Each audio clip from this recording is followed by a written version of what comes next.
हाय friends, good morning. Shri Swami Samarth. कसे आहात तुम्ही? आय होप तुम्ही सगळे मजेत आणि मस्त असणार. तर स्वागत आहे तुमच्या माझ्या यूट्यूब चॅनलमध्ये. तर आजचा व्हिडिओ असा आहे की आज आहे गुरुवार. तर आजपासून मी 11 गुरुवारांना सुरुवात करते. तर आज माझा पहिला गुरुवार आहे. तर इथे मी 5ला उठलेली होती. तर 5-6पर्यंत माझं सगळं फ्रेश वगैरे होऊन सगळं आवरून झालं. मग उठल्यानंतर पहिले गॅसची पूजा करत असते मी. मग गॅसची पूजा केली आणि मग नंतर उपवास होता तर साबुदाणा भिजत टाकून दिला. आता बाहेरचं अंगण झाडायला आलेले आहे. तर आता बाहेरचं अंगण झाडून घेते स्वच्छ नीटनेटकं. तर साबुदाणे टाकून दिले म्हणजे ते दुपारपर्यंत साबुदाणे भिजून जातील, मग मला फराळाला बरं होतं. तर इथे अंगण पण स्वच्छ झाडून झालेलं आहे. तर इथे तुळशीची पूजा करून घेते आता अंगण झाडून झाल्यावर. तर इथे तुळशीची पूजा करायला घेतलेली आहे. तर तुळशीला तुम्ही गुरुवारच्या दिवशी थोडंसं दूध आणि त्याच्यामध्ये हळद मिक्स करून टाकलं तर अतिउत्तम असतं. तर हे तुम्ही दर गुरुवारी केलंच पाहिजे. तर आता तुळशीची पूजा करून घेते इथे. तर तुम्ही व्हिडिओ स्किप न करता बघा. मी पुढे तुम्हाला सांगितले आहे की गुरुवार करण्याचे फायदे काय आहेत. तर चला फ्रेंड्स, आता व्हिडिओला सुरुवात केलेली आहे आपण.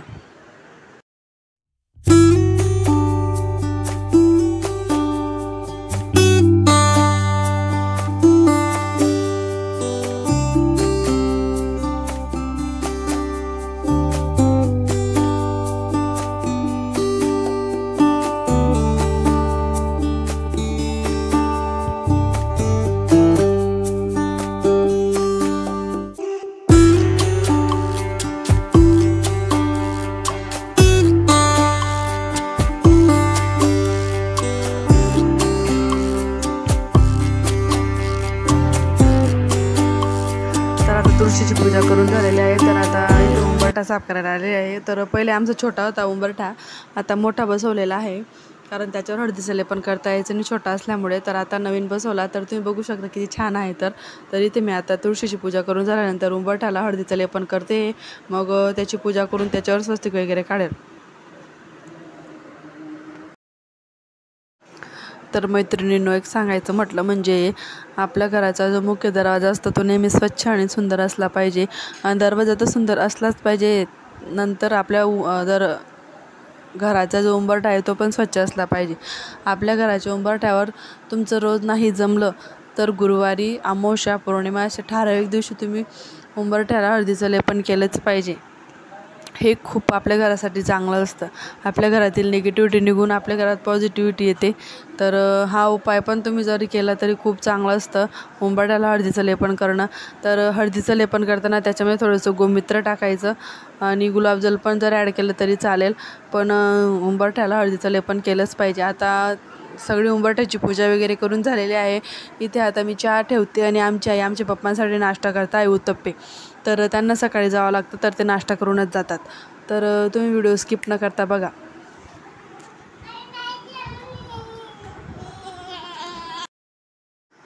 तर आता चहा वगैरे घेऊन झालेला आहे. तर इथे आता देवपूजा करायची होती म्हणून आता फक्त किचन स्वच्छ झाडून घेते कारण बाकी सगळे झोपलेले आहेत तिकडे. तर किचन स्वच्छ झाडून घेते, तिथं देवपूजा करायची म्हणून. मग बाकीचं घर नंतर झाडेल. तर आता किचन वगैरे झाडून देवपूजेला बसून जाते. मग नंतर मला स्वामींचा पाठ पण मांडायचा आहे आणि मग परत केंद्रात पण जायचं आहे मला नारळ ठेवायला, पहिला गुरुवार आहे म्हणून. तर आता देवपूजा करायला घेतलेलं आहे. तर तुम्ही व्हिडिओ स्किप न करता बघा.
तरी ते देवपूजा करून झालेले आहे. तर देवपूजा झाल्यानंतर मी तर स्वामींचा पाठ मांडून घेतला म्हणजे आपल्याला सेवा आणि स्वामीचरित्र केव्हाही वाचता येतं.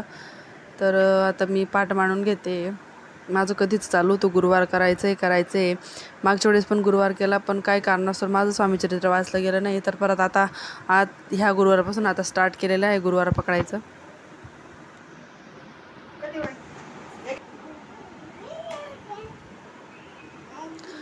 तर इथे आता स्वामींचा पाठ मांडून घेते मी. तर स्वामींचा पाठ मांडताना आपल्याला स्वामींचा एक फोटो, स्वामीचरित्र, नित्यसेवेचं पुस्तक आणि शंख असेल तर शंख आणि घंटी असेल तर तिथं पाटावर घंटी ठेवायची. तर घंटी ही स्वामींच्या उजव्या बाजू, आपल्या उजव्या हाताला घंटी ठेवायची आणि डाव्या बाजूला शंख ठेवायचा.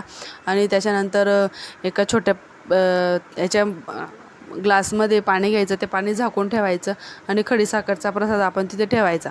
आणि नंतर तुमचं जेव्हा जमेल तेव्हा तुम्ही सेवा करू शकता, स्वामीचरित्र वाचू शकता. तर मंदिरात पण जायचं, मंदिरात नारळ वगैरे ठेवून यायचं की बुवा मी आजपासून गुरुवारला सुरुवात करते, तर काही अडथळा नाही तर तुम्ही माझे गुरुवार संपूर्णपणे पार पाडून द्या.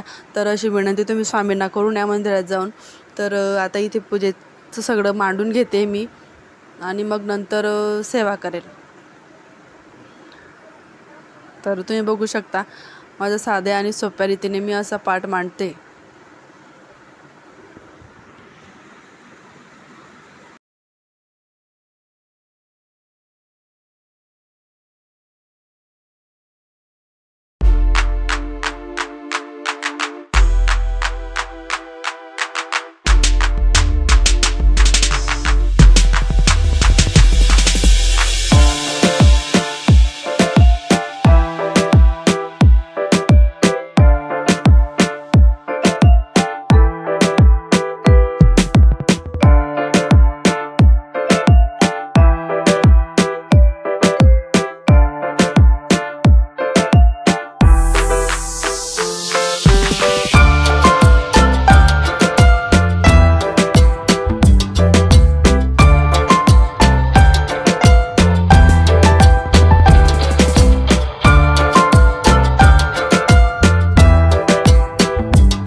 स्वामीचरित्र वाचायला सुरुवात करेल. चला मग.